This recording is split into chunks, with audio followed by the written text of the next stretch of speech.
Chapter 14, Flightless. The wind over the hollow tree was still. Not dead. Not calm. Just missing. Wendy noticed it first, how the branches no longer swayed, how the air refused to shift no matter how high they climbed. Even the sky looked wrong, a dull smear of colorless gray, like the moment before a painting fades.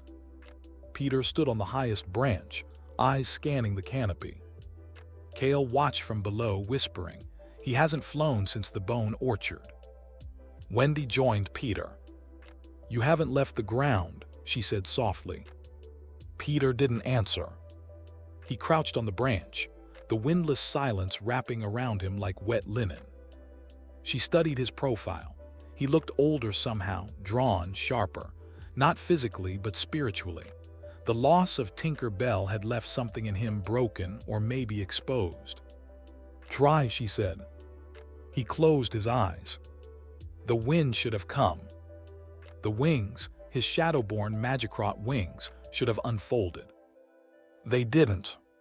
Peter stepped off the branch. He dropped. Wendy gasped, but he twisted midair, grabbed a vine, and swung into a roll across the ground below. Kale ran toward him. "You okay?" Peter stood slowly, rubbing his shoulder. "Fine." "No, you're not," Wendy said. Peter looked up at her. "The island's cutting me off." Kale's voice dropped. "Hook doing?" Peter nodded. "He's binding the sky." Later, inside the hollow tree, they gathered in the war room. The lost boys who'd returned, those who still remembered their names, were quiet. They sat in circles, cleaning weapons, sharing bread, sharpening blades. Their eyes held a new clarity and exhaustion.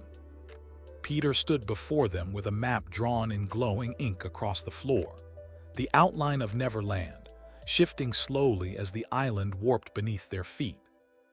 "He's turned the sky into a net," Peter explained. "Magic can't flow freely. No one can fly, not me, not the fair folk, not even the crows." "How?" someone asked. Peter pointed to a new symbol drawn into the map's center. A spire ringed in circles, a sun wrapped in chains. Wendy knelt beside it. "What is that?" Kale muttered, "It wasn't there yesterday." Peter looked grim. "It's called the Anchor Tower. He's building it from time itself." The room went silent. "That's where the belladonna flows now," Peter said. "Where he draws his power and where the sky is dying." Wendy stood. "Then we destroy it." Peter's lips twitched.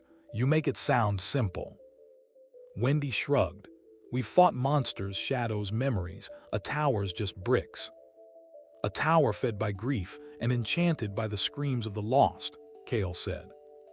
She smiled faintly. "So a very loud tower." That night, Wendy couldn't sleep. She stepped outside the hollow tree and looked up. The stars no longer shimmered. They flickered, unsteady, flickering like dying candles behind glass. Peter joined her, barefoot, quiet. "I was supposed to protect this place," he said.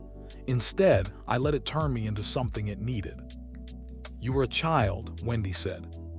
"So was Hook. He became a monster."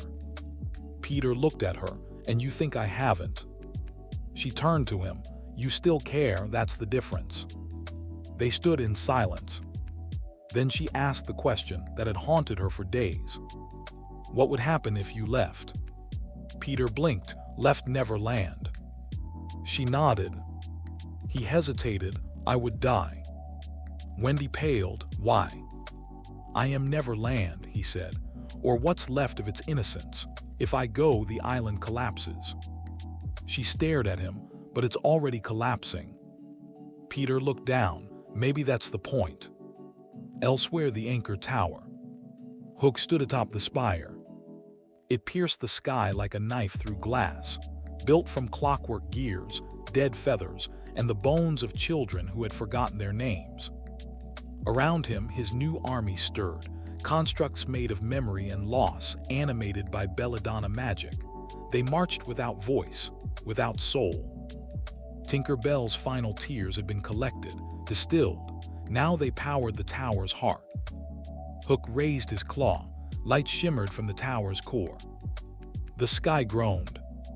A winged creature high above fell dead mid-flight, its magic gone. Hook smiled. "Let him walk," he whispered. "Let him crawl, let him feel gravity's kiss."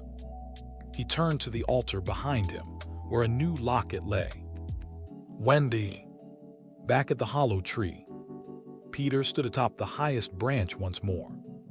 He opened his arms. No wings came. No wind rose. He stepped off, and this time he fell. Wendy watched him land hard. She rushed forward, kneeling beside him. He laughed softly, bitterly. "I can't fly anymore." Wendy placed her hand over his chest. "Then we'll walk," she said, "together."